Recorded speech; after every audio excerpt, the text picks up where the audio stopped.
Welcome back to the Charismatic Voice.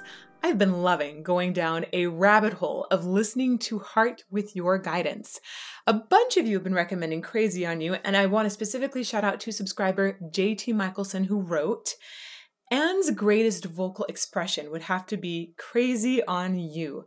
Her softness is balanced with some of her more stronger, rough vocals.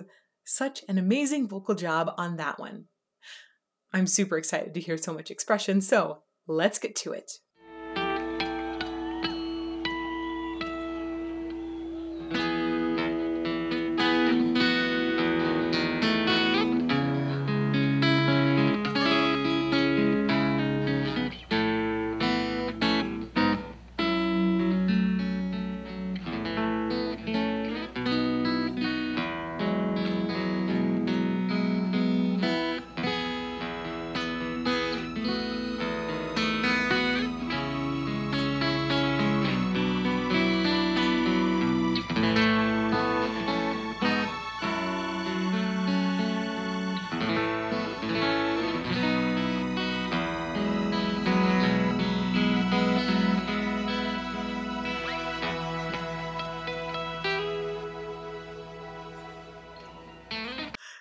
So pretty. I love the way that this just sets up the ambiance. There's even like a little bed of strings in the background that seeped in halfway through.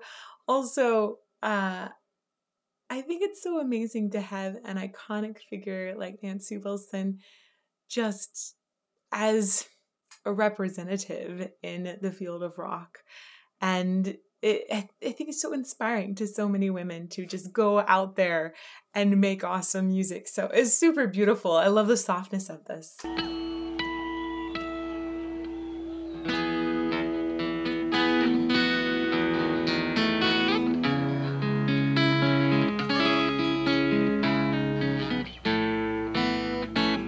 Pretty wind too. Her hair's awesome.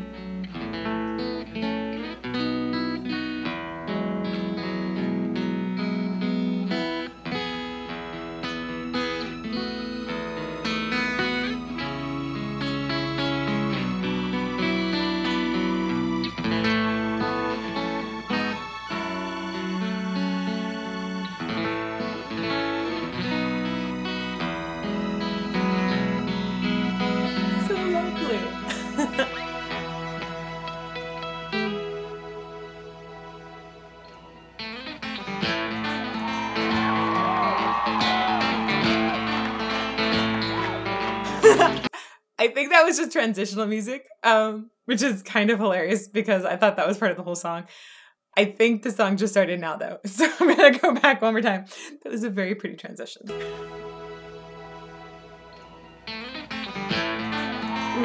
yeah. Groovy. Ooh.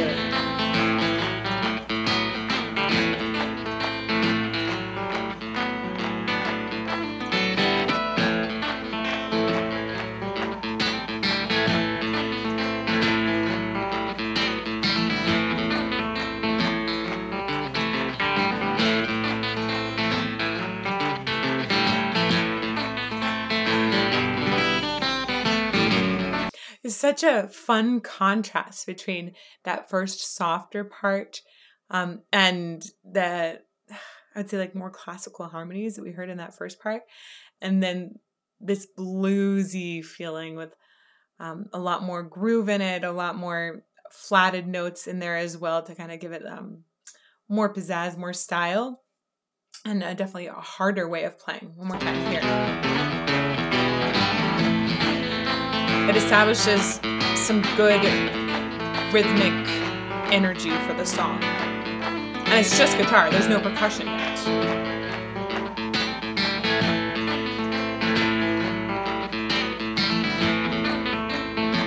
There's a good riff in there too, very recognizable.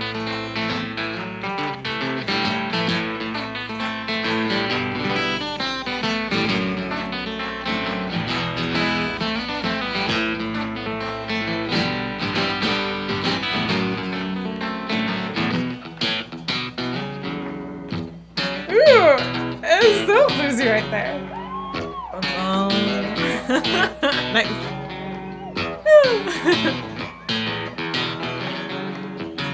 Like sass.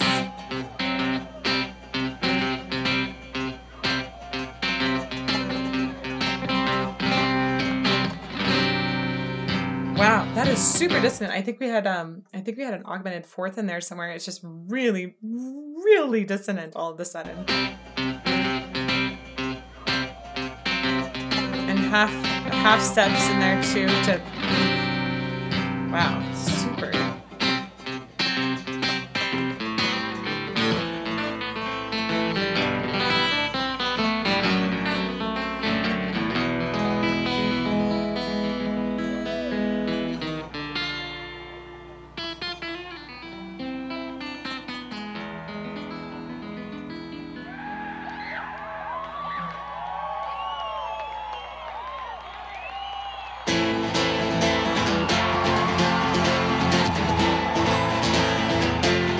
Was that whole section transitional music?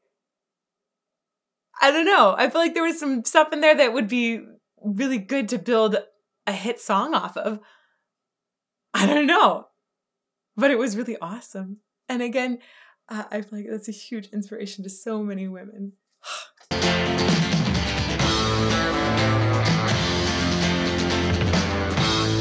Oh, cool. I love the way they're lighting up different sections of the stage. You can see that the band members maybe have been there for a while, but they really let Nancy have her spotlight for quite some time. Cool.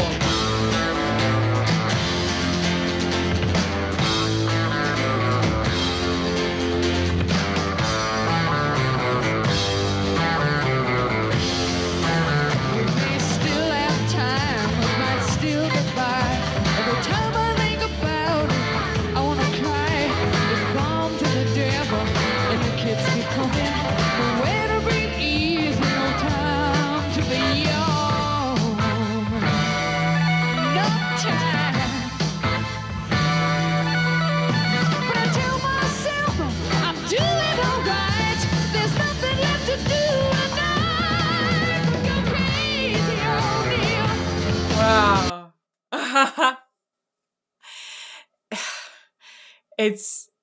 It's just really great to hear Anne's voice.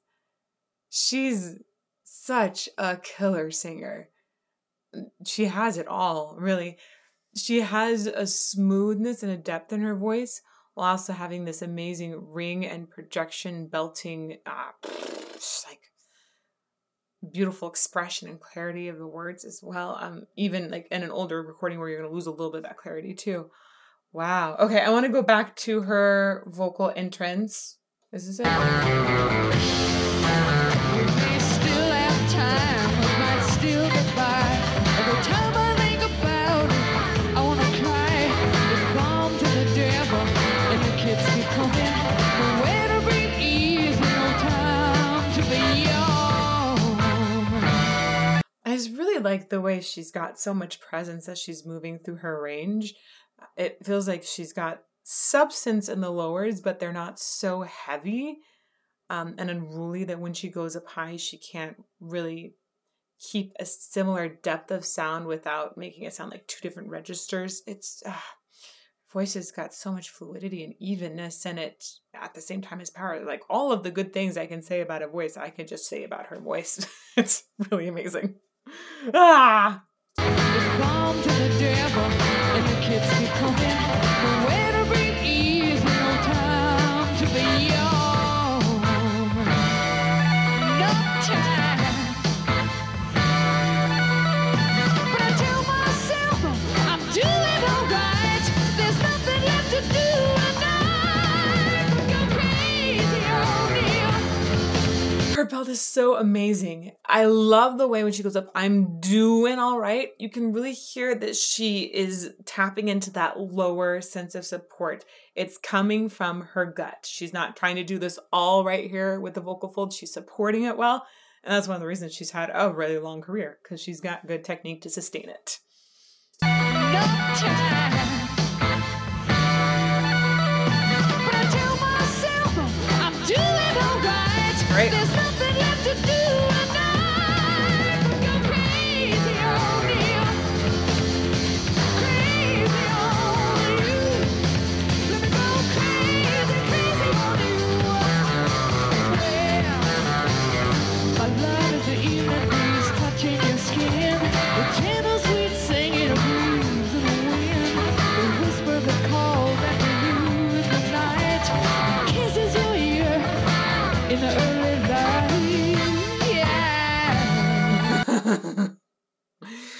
Oh, I love her expression.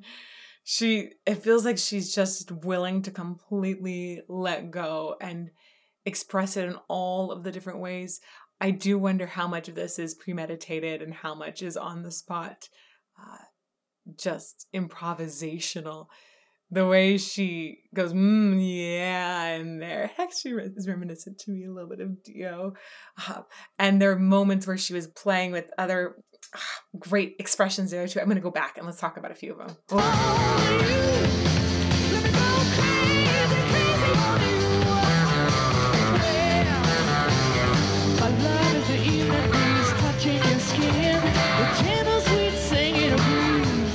Right there. Listen to that, the breeze, or leaves in the wind is what that leaves in the wind. I like the way she uses her breath there. It sounds almost like a swirling of leaves kind of walking around you.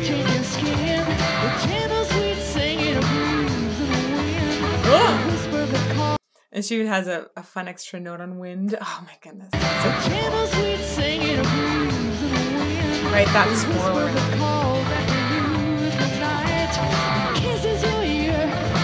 In the early light, yeah. Great use of diphthong right there. So instead of trying to sing light, she goes light. And you might know by now, if you've watched a few videos on the channel, that light, I, is a diphthong, meaning that it contains two vowel sounds that are pushed into one sound when we speak. But when you sing, you have to think about how you're going to divide those vowel sounds up. And she sings, I think, maybe one or two notes on the ah, and then goes to E to actually help her sort of flip over a part. Diphthongs can be used very strategically, by the way. They're great for runs, great for negotiating registers if you use them the right way. In the early light, yeah. One more time. In the early light.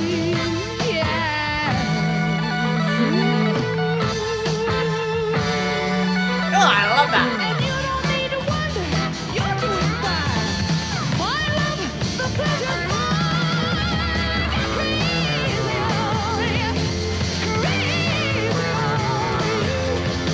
crazy. Wow, she's got such a killer belt. My love, the pleasure,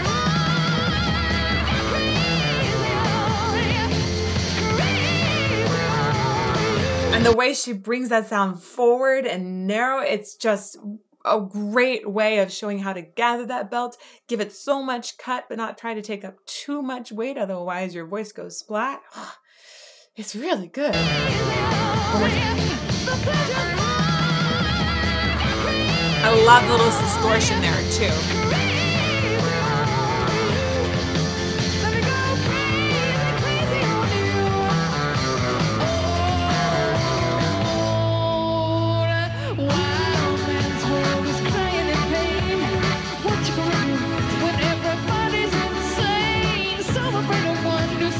Insane. That was beautiful. Insanely beautiful. I'm really interested in the way that her voice was the transitional element here.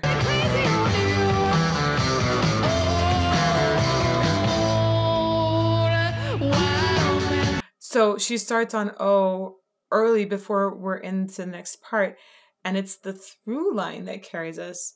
That's not very common for the vocal to be the transitional line.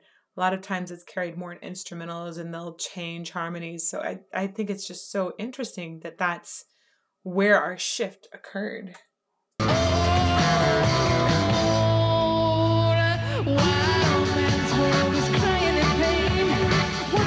I think it's her ability to shift emotions that makes that transition successful. One more time on it.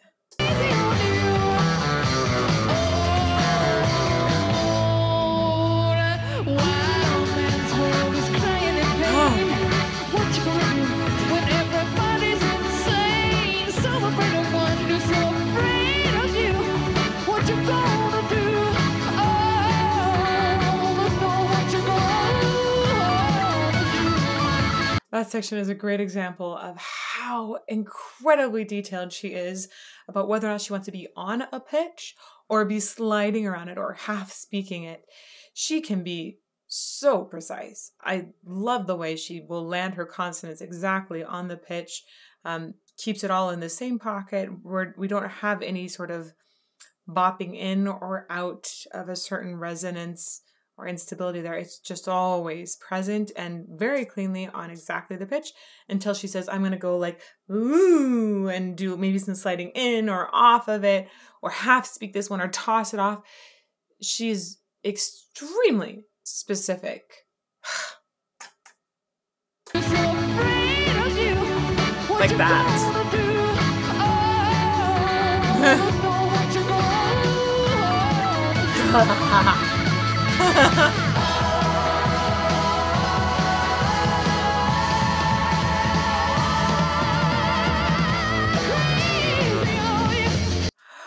That was great. I love the build of the vocals with adding some extra backing there, and the way that her belt then that super high note, it carries out over afterwards. This is really good.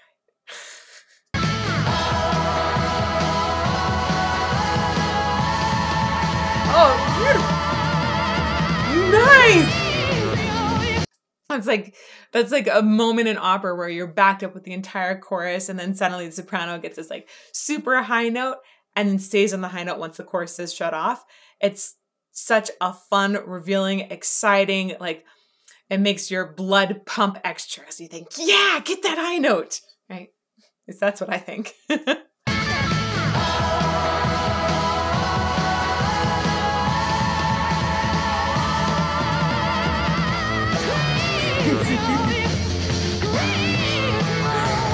Such a good belt.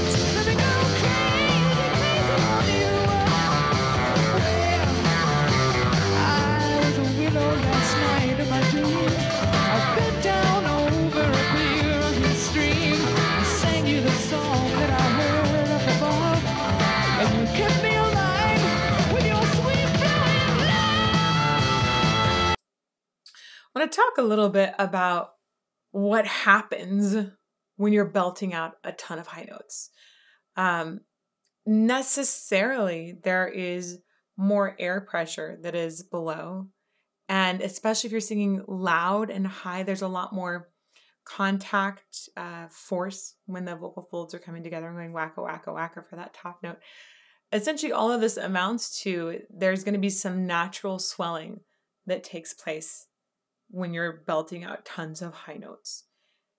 And as a result of that, it's often hard to come back down to the low notes. People will lose a little bit of focus or voice quality on those low notes because they've been belting out tons of high ones. And maybe the high ones become easier to belt out as they go along. Or maybe it turns bad and they become more difficult. That's the worst case scenario for sure. But often once the voice starts to sit a little higher, suddenly the lows start to disappear, or at least the quality of them start to disappear. And this is one of the reasons why when people are organizing recording sessions, often they'll do all the low stuff first and then later the high stuff. Even when you're organizing stuff within a set band performance, you often start with lower or maybe middle, then to low, and then to high, but usually not high and then low. That's going to work against how the voice naturally progresses. With her voice, it's like those high belts are just effortless. I hear very, very little, if any, strain in them. Only like the very minimal necessary amount to create a great sound up there. And when she goes back down to her lows, it's just so healthy. The sound has so much focus. It's almost like the highs never happened. Super, super impressive. Last night in my dream, I bent down over a clear stream. I sang you the song that I heard up above, and you kept me alive with your sweet flowing love.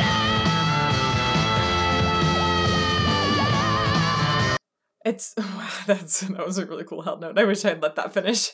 Another thing to watch is how she's using the mic to help with that. She's got so much good focus and roundness in the tone of the lows, but she also helps equalize the volume between her highs and her lows. Highs are naturally going to be louder by having the mic much closer during her lows.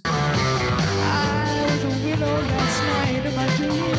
I bent down over a clear running stream. I sang you the song that I heard up above, and you kept me alive with your sweet flowing Nice. Wow, that's such a good,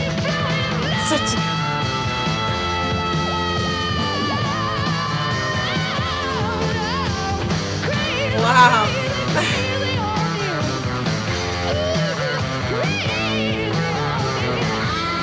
There's definitely elements I hear in here of Robert Plant as well, where she's just wailing on this and has so much confidence. I love it. And the way she is able to get in that upper high pocket that is so far forward. Oh, great. So much bite.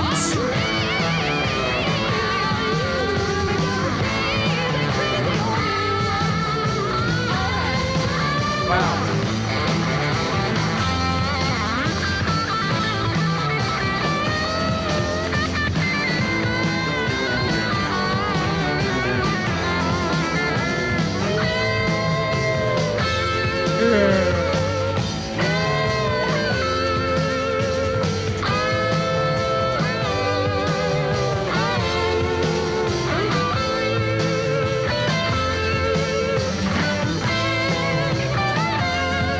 I thought I heard a little bit of backing vocals in there, but maybe I'm wrong. Yeah, I think there's some backings. That's pretty.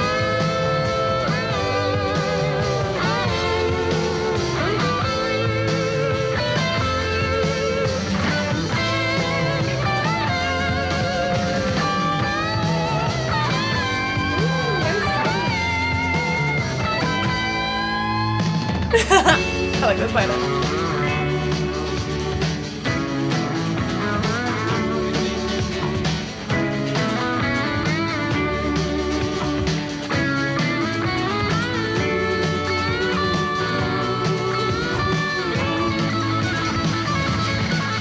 Oh, I love that they have just a beautiful group vocal section. It's so nice to hear voices come together. There's something really unifying about that. Obviously unifying of the voices, but emotionally, even studies show that choirs end up releasing hormones, or people singing in choirs end up releasing hormones that help them trust each other more. And it's often prescribed for people to sing in choirs when they're struggling with depression and anxiety, because you essentially connect with other human beings. So I love seeing that on stage, and I love hearing it because there's like a feeling of connecting with humans just hearing that. Ugh, cool. Take a little more time.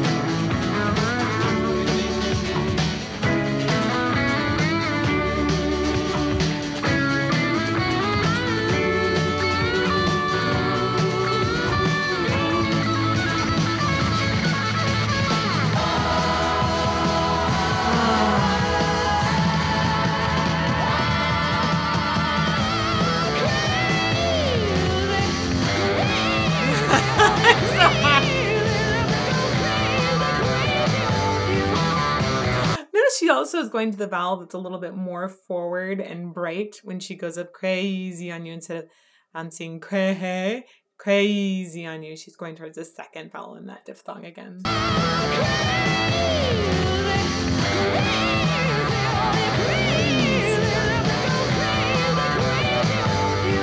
Nice.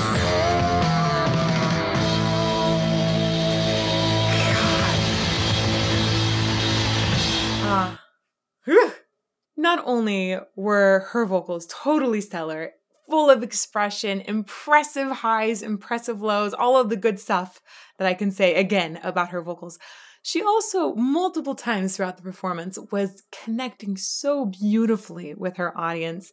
And I love that that performance started with Nancy at the guitar as well. So wonderful and inspirational to see them both. Thank you, everyone, for this recommendation. It's fantastic. I love hearing Heart. If you'd like to see some more Heart analysis, you can check out this playlist over here. And may you fall more in love with music every day.